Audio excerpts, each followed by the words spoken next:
Greetings, students. Welcome back to the next screencast. This one is all about standard form. We're going to be using it pretty often. So here's the situation. You are buying guitar picks. You have $5 to spend on guitar picks. You know what guitar picks are? They're right there. And you know they're little tiny pieces of plastic, so they're not going to be that expensive. So you have $5 to spend on guitar picks. You want to buy some nylon picks for 35 cents each, and celluloid picks for 25 cents each. So we have three parts to this question. Like I said, they're little pieces of plastic, so they're not expensive. And guitar players all the time lose those things. So they're cheap.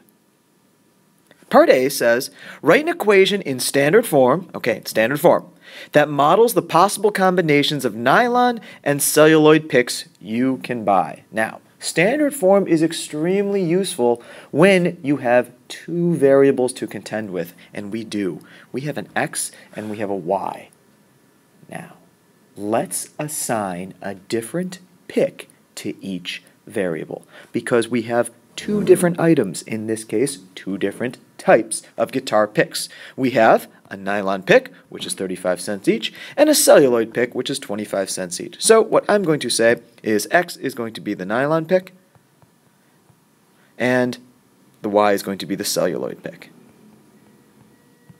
All right, good. Now that we've established that, we can create our equation in standard form. So let's think about this. Let's start with the nylon pick. All right? They're 35 cents each. Remember, 35 cents for a nylon pick. So if I buy one nylon pick, that's 35 cents times 1 that I have just spent. If I buy two nylon picks, that's 35 cents times 2. If I buy 3, that's 35 cents times 3. If I buy 4, you know where this is going. You've heard me say this 1,000 times in class. But what we're trying to figure out is, if I buy some unknown X number of nylon picks, that's 35 cents times X. So that's 0.35x. All right, good. Let's apply the same logic to these celluloid picks. I don't know how many I'm buying, but I know they sell for 25 cents each. So if I buy one, that's 25 cents times 1 that I have just spent. If I buy two, that's 25 cents times 2, in other words, 50 cents that I have just bought. If I buy 3, that's 25 cents times 3, and so on and so on. If I buy some unknown Y number of celluloid picks, that is 25 cents times Y that I've spent.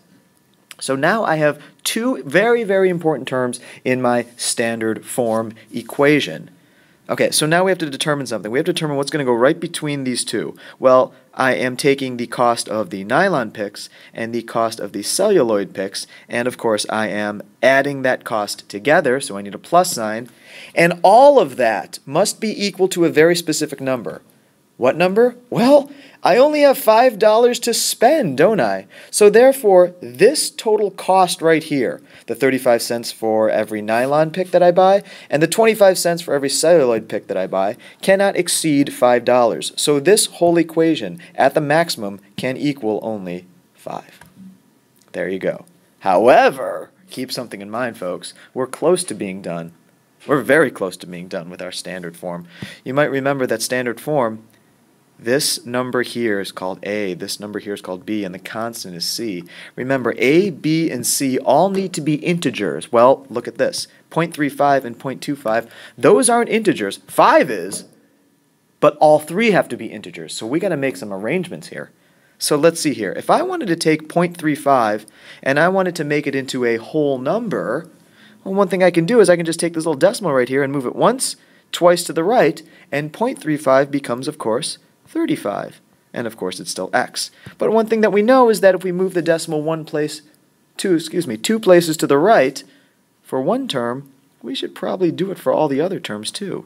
So 0.25 becomes 25. But don't forget, you have to do it to all three terms. In other words, you have to do it to every single term. We happen to have 3. The first term was this, the second term was this, and the third term, that's right, is 5. So we have to move the 5's decimal, which we know is right there, because 5.0 is the same as 5, and move it 2 places to the right, and of course that will become the number 500. And then don't forget the accoutrement, that's the plus sign and the equals. There it is. There it is in standard form. Everything is a whole number, in this case. And also, this first number here, the other rule was a has to be positive, which fortunately for us, it already was. So we don't have to worry about that any further. All right, so we're done with A. On to B. All right, we are ready. Part B reads, graph the equation from part A, and the equation is 35x plus 25y is equal to 500, and we have to explain what the intercepts of the graph mean in this situation. I will explain that to you in words, but of course, in order to do that, we have to first calculate the intercepts, the x and the y intercept, which we will do right now, and then graph over here in the top corner, okay? In order to do that, remember, we learned so many different techniques of graphing, and this one that I'm about to show you using the x and y intercept is one of many. Why am I using this one? Well, because the question said to explain what the intercepts of the graph mean in this situation.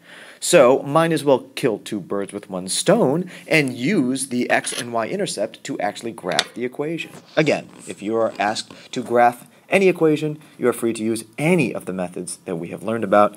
But x and y intercept, I think, fits in this situation. So you might remember the x-intercept is when y is equal to 0, and the y-intercept is when x is equal to 0. So here are our equations again, only this time in standard form, and ceremoniously removed are the y and the x, depending on which intercept that we are going to solve for.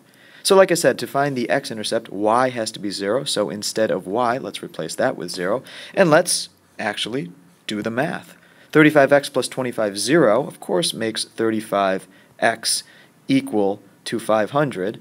And then, of course, we divide both sides by 35.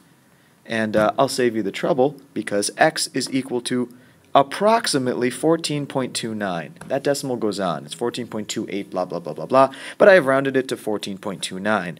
So why in this example, in the context of this problem, this guitar pick problem, would an intercept, mathematically speaking, of 14.29, 0 be all right? But in the context of this problem, why would this 14.29 not really suit the needs of the problem here? We'll talk about that in just a moment. Ideally, you already have the idea in your head. Now, for the y-intercept, perhaps we won't even run into that problem. For the y-intercept, x is 0, so let's put in a 0 for where we saw an x once before. So therefore, we know 35 times 0 is 35, and we're just left with 25y is equal to, of course, 500.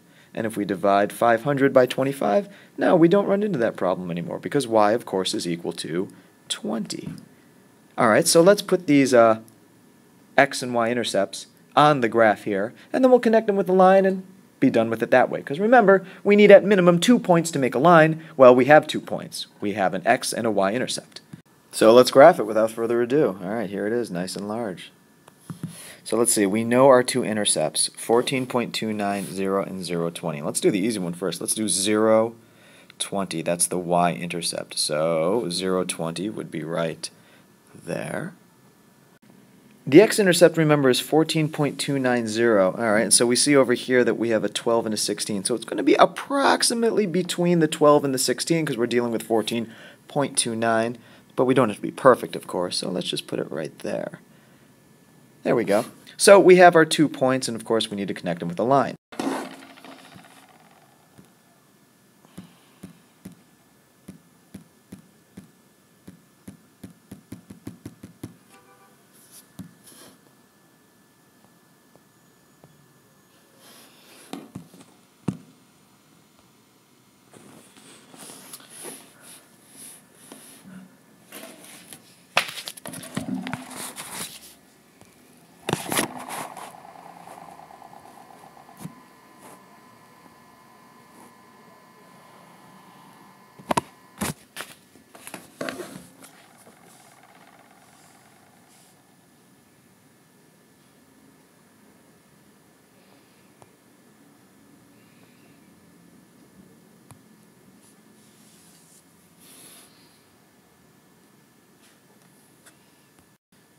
And there we go, we see our line right there. We just connected those two red points, the x-intercept and the y-intercept. Now, one thing we know about any line, well in this case a line segment, is that it literally has an infinite number of points on it. However, knowing again the context of the situation, we can determine what does make sense and what does not. I want us to look back at the x and the y-intercepts that we just calculated over here on our piece of paper. Let's see here. here's the whole thing that we did today, or just now. Let's start interpreting kind of the easier one, the one with the whole numbers, because that will give rise to why the x-intercept may not make sense. 0, 20. We said that x represents the nylon pick and y represents the celluloid pick, so therefore any coordinate that is within the x coordinate, in this case 0, means we bought 0 nylon picks.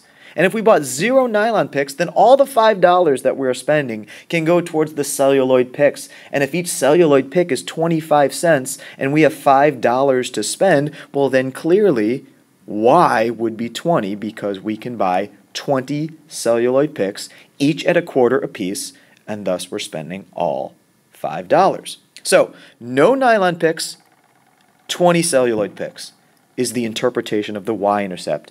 The interpretation of the x-intercept, well, the 0 in the y-coordinate means we bought 0 celluloid picks.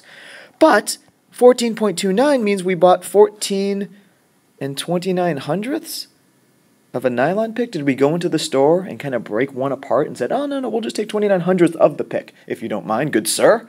No, they'd kick us out of the store for breaking apart their merchandise. Believe me, I know. I've tried it. Anyway, moving on. Look, we know that 14.29 is not going to make sense, all right? So what are we really saying with this x-intercept? We're saying if we bought 0 celluloid picks, we are in reality buying, well, we have to make this a whole number. So we should probably round it down to 14. And if we round it down to 14, we're buying 14 nylon picks and 0 celluloid picks, which means we're not spending all $5. Which is fine. It doesn't say we have to. It just says we have $5 to spend on guitar picks. Doesn't mean we have to spend all $5. So we're going to have some change left over. All right, big deal. But if we want to maximize the $5 to the fullest extent, we would say 0 nylon picks and 20 celluloid picks. But are these the only 2 combinations that we could buy of celluloid and nylon picks? Let's find out in Part C, where it says to list 3 possible pick combinations. Now, we'll define 3 combinations, 3 possible pick combinations. In other words, how many nylon and celluloid picks we can buy. Well, keep in mind, the fact that we graphed it and it was a line segment means there are literally an infinite number of combinations. Well, of course, we don't have time to list out all combinations because that would literally take us to the rest of our lives and we got other things to do. We just need to list only 3 possible pick combinations. So one way you can do this is you can just go ahead and pick, oh, let's say, what if I were to buy, oh, I don't know, 5 nylon picks. In other words, X is 5. Then I have to figure out how many, question mark, Y celluloid picks I would buy. All right, so why don't we go ahead and just put this back as being y, so 25y. All right, so let's do the math here. All right, 35 times 5, that's 175, plus 25y is equal to 500. And then, of course, I'm going to subtract 175 from both sides. So I get 25y is equal to 325. And if I divide both sides by 25, then y is equal to 13. Nice. So therefore I have 1 possible combination. I could, if I wanted to, buy 5 nylon picks, and if I did, then I'd have enough money to buy 13 celluloid picks, and there is 1 possible combination. Let's do another. What if I said, oh, I don't know, I want to buy 2 nylon picks? Now keep in mind, these numbers, they have to be positive, of course. You can't buy -2 nylon picks unless you're stealing them? Although I don't think that would represent a negative number.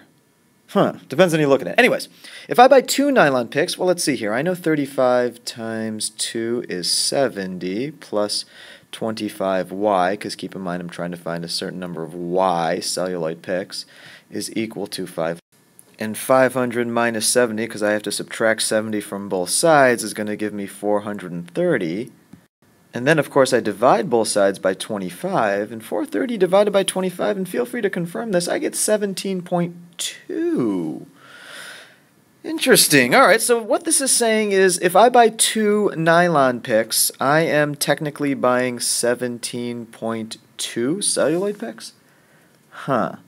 Could this be considered a combination? The answer is yes and no. Here's why it cannot. As we know, you cannot buy 2/10 of a guitar pick. Like we said earlier, you can't go into the store and start breaking them apart and say, I'll just purchase 2/10 of your celluloid pick. No, you can't really do that. They'll probably kick you out of the store. No. So how do we interpret this? Well, if we were to say you buy 2 nylon picks and 17.2 celluloid picks, now you can't be considering that an answer. However, if we were to sort of, like I said earlier, if we were to kind of scale it down so that it would fit within the $5, we would say, of course, I can still buy 2 nylon picks, but then I can only buy 17 celluloid picks. So another combination of picks would be 2 nylon and 17 celluloid, despite the fact that, yes, we get 2, 17.2. Remember, we are talking about a real-world situation, so there is a second pick combination. And now on to the third. For the third one, we could just, hey, I just had an idea. Didn't we technically kind of already calculate 2 possible combinations in part B when we calculated the x and the y-intercept?